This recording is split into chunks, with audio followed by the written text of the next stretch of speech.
To activate eSIM on OPPO Find X9 Pro, first of all we need to go to settings.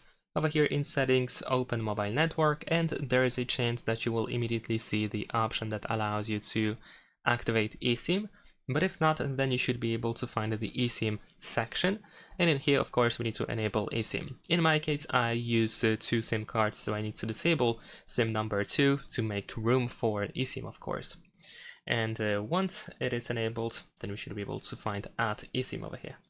Now, in this case, we can transfer our SIM from another device, or we can set up an eSIM over here. So if you have a QR code, then probably you want to choose the setup option.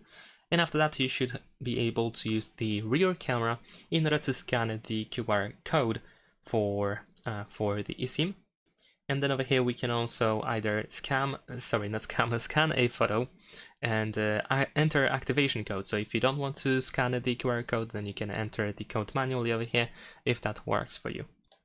And if you correctly scan the QR code, you should be able to continue. You just need to press setup and then follow the rest of the instructions. Thanks for watching, leave a like and subscribe.